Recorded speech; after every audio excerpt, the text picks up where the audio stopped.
Merry Christmas, Bulgaria! Which is happy.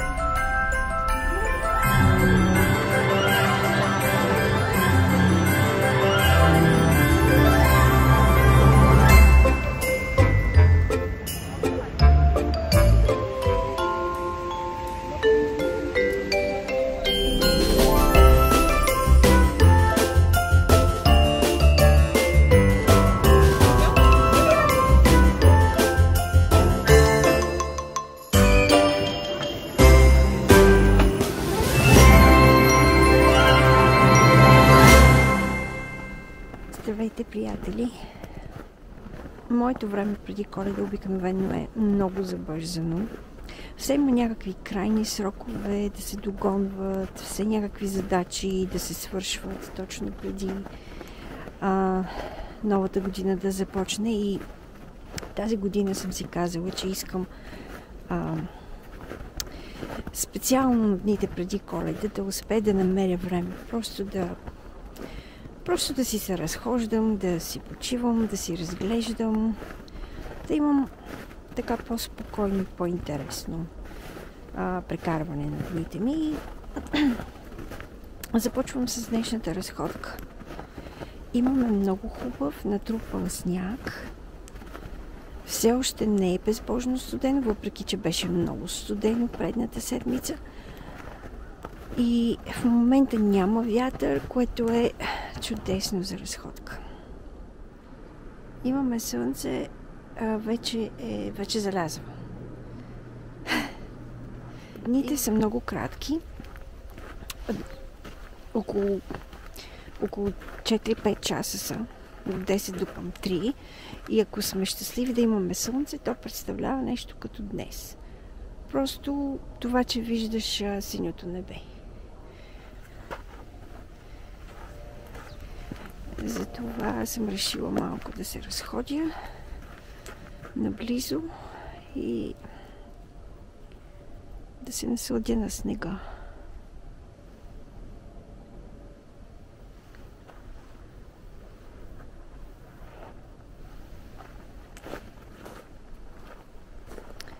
Тези къщи с градини са много красиви през лятото. А сега всичко е замряло. Но е пак много красиво.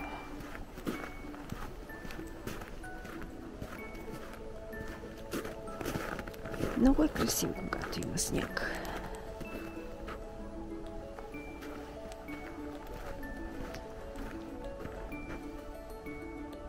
Вау, слънцето днес е наистина благосклонно. Щом виждам синото небе, слънчев ден е. Ето го нашия приятел. Той обикновено свети през нощта. Ето така се тренира на минусови температури в Финландия през зимата. За здраве!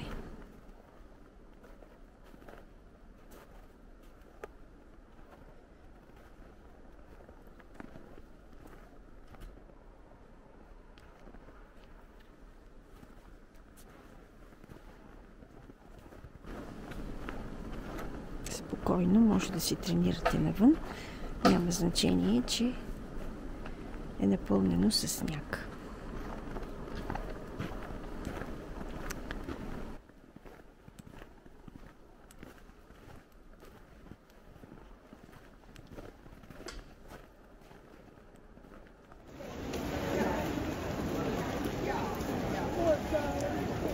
Здравейте, приятели! Отивам на Коледния базар, който се намира на Сенатския площад, близо до голямата бяла църква, както ние наричаме. Доста народ има в момента и не съм сигурна, че много ми харесва. Да е така, може би трябва да дойда малко по-рано през деня. Може би аз лично бих се насладила повече, ако има по-малко народ, но така или иначе това време имам. Изминалата седмица Имаше доста сняг, валеше доста сняг и тук в центъра обикновено го събират на купчини, изчистват улиците и ето тук в момента децата си играят.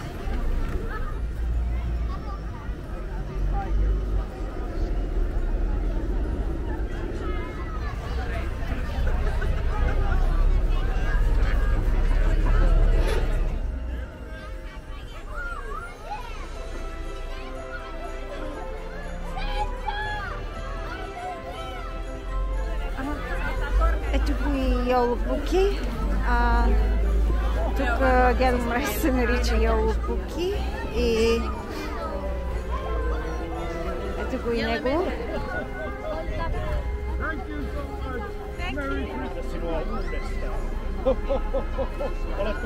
Децата наистина се наслаждават и се запознават с Дядо Мраз, с Санта Клаус. И наистина голямо забавление. Много му се радват. Често казано, голяма навалица е тук, но усеща си празнично настроение. Че така изглежда пазара. Качих се малко нависоко. Тук лодичките.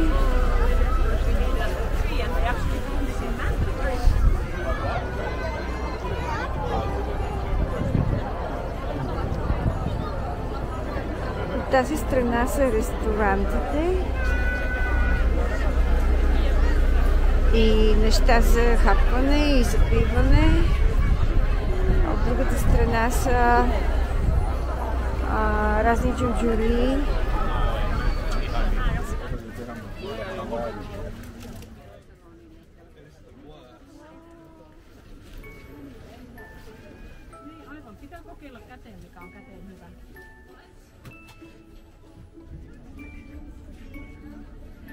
The jewelries, but it's interesting.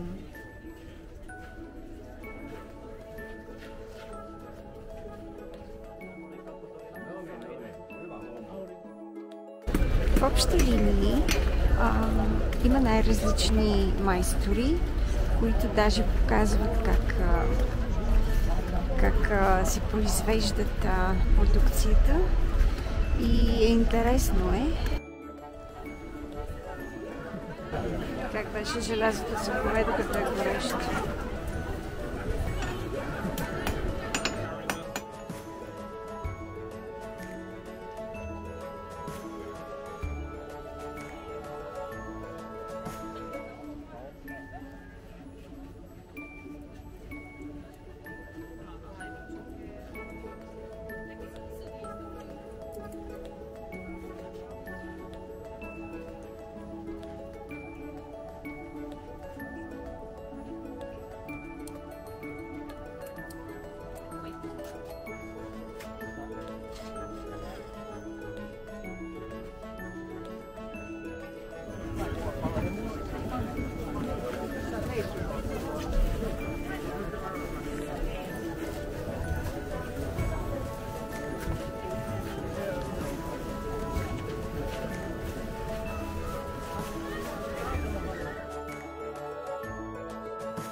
Тук се чака за глоги, което е много специална, традиционна напитка по Коледа.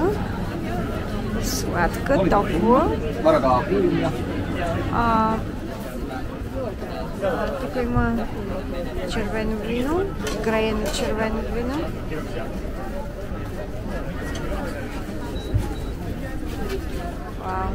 Иначе мирише страхотно.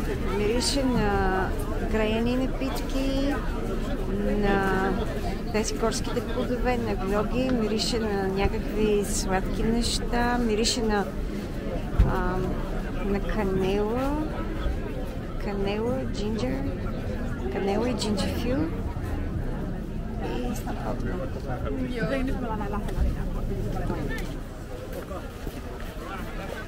Много ми харесват тези къщички. как са наредени като ресторанче. Плитките си вземаш храна, напитки и тук сядаш и има и печци и са дървени, което ги прави усеща се топличко. Смисъл може да се стои.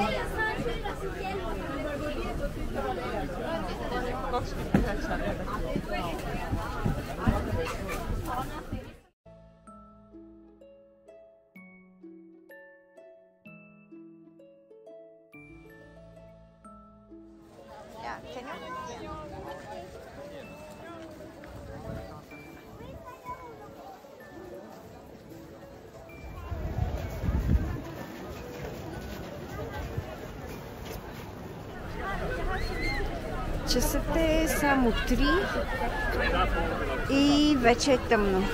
Стъмнява се. Те стъпала в момента са направили на парзалка.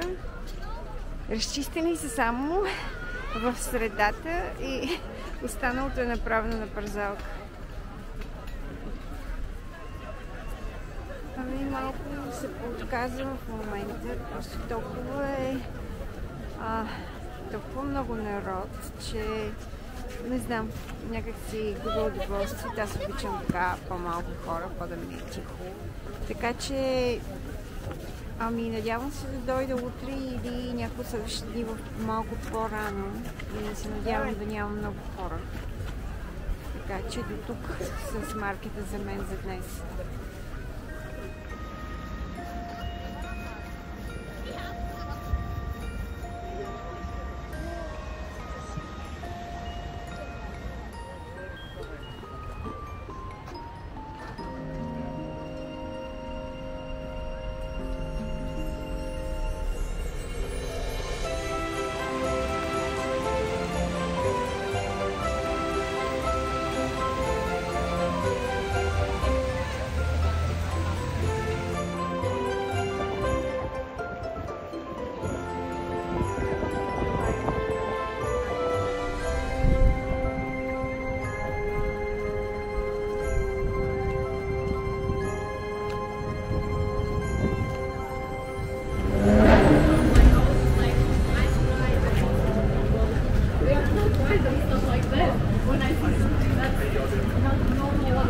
Навън е минус 6-7 градуса, обаче това не им пречи да са си приготвили масички за навън.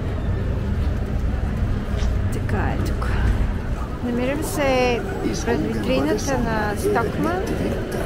Тук всяка година правят една такава много интересна коледна украса, приказна, и както виждате има голяма опашка от деца да я гледат. Явно трябва да дойда в друг момент, когато ще мога да я заснема, но или пък ще се опитам в момента да се понабутам малко по-близо до витрината и надявам се да мога да ви я покажа.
Mikä se nimi on?